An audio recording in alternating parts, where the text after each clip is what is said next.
Lil Durk getting picked up for murder for hire. Slam the door on him like that. That's crazy. Like, because I'm going to tell you this right now. No one's saying it, but I can almost guarantee what made him slide out and crash out like that was 6ix9ine. 6ix9ine said it first, bro. He was like, yo, why don't you go slide for Vaughn? Go slide for Vaughn.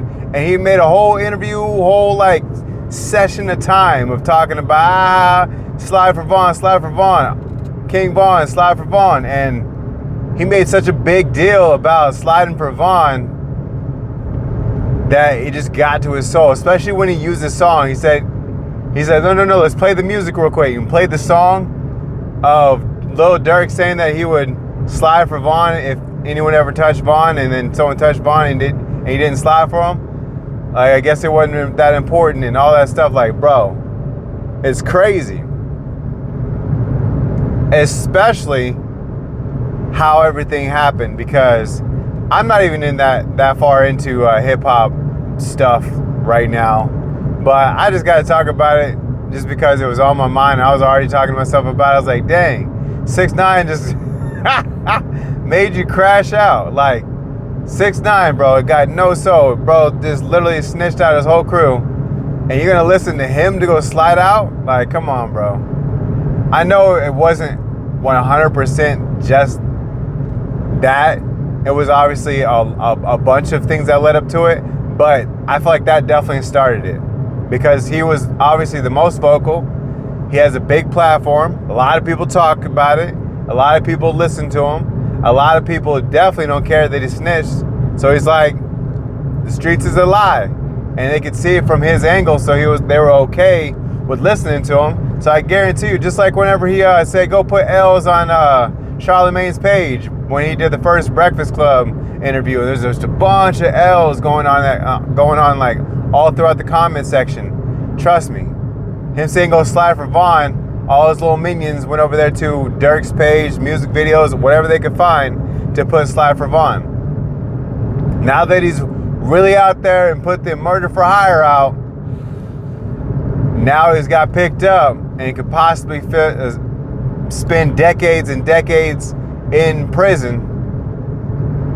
And unfortunately, his pops went out like that, right? His dad got snitched on by somebody while he was in the game, and he went down for a really long time, causing Durk to obviously be raised without a father, just like many other hood people out there. And that same thing's happening to him now. Now his son's gonna grow up with no dad decades and decades later. You see what I'm saying? Like, it's just the cycle just continues. And it's funny like that, because you think that you're doing something different because maybe his dad's never reached the level he's reached. But at the same time, your parents kind of raise you to outdo them, you know? Like my son, I want him to outdo me. I don't want him to feel like he needs to fill my shoes, you know? I want him to outdo me. Let me fix this real quick.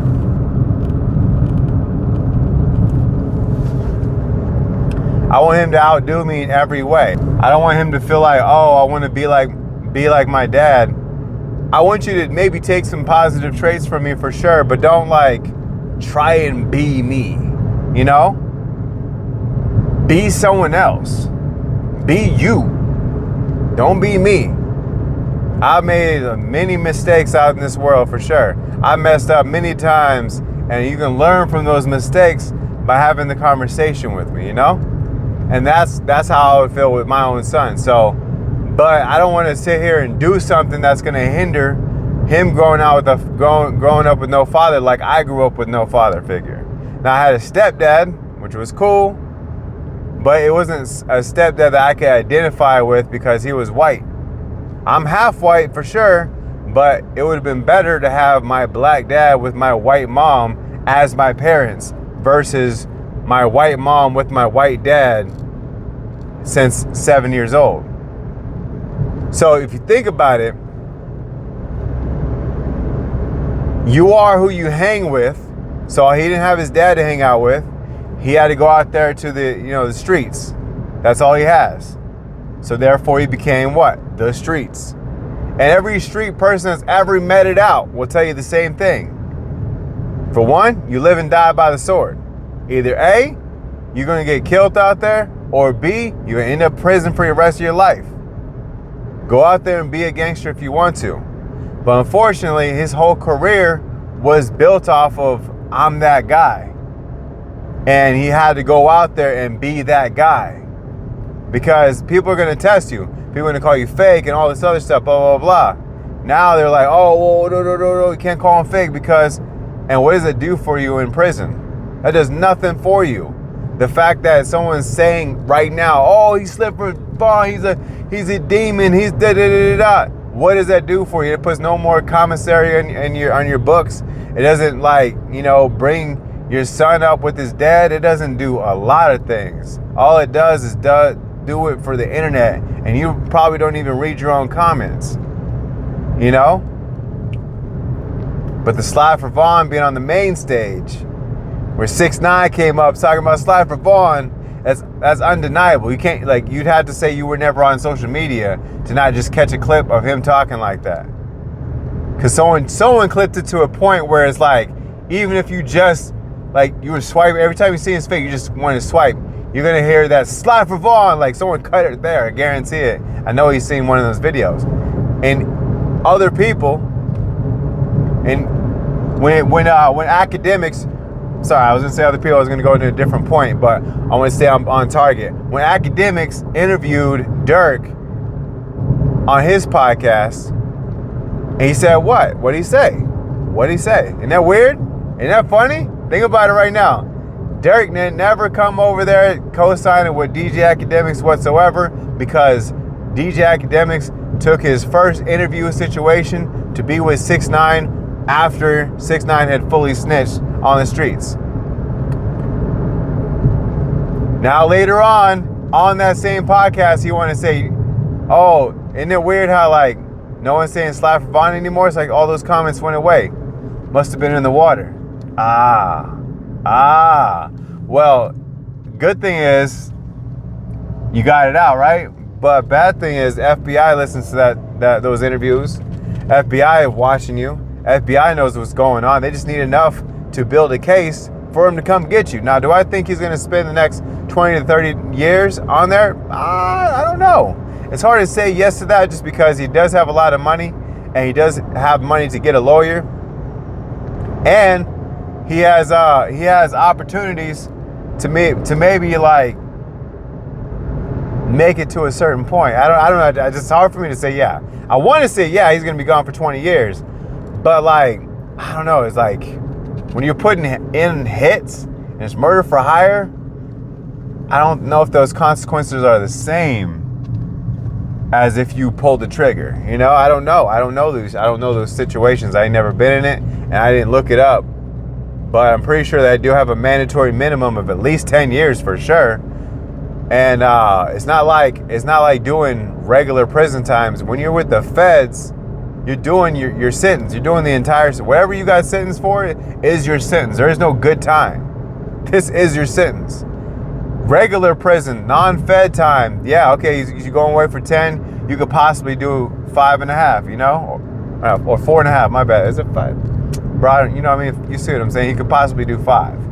5 to 5.5. Because usually it's a X amount of time in jail before you actually get sentenced. And so, like, when it comes down to big profile cases like a Lil Durk, Young Thug, the only one that kind of went by kind of fast was Tory Lanez. I just felt like that was an open shut case with LA.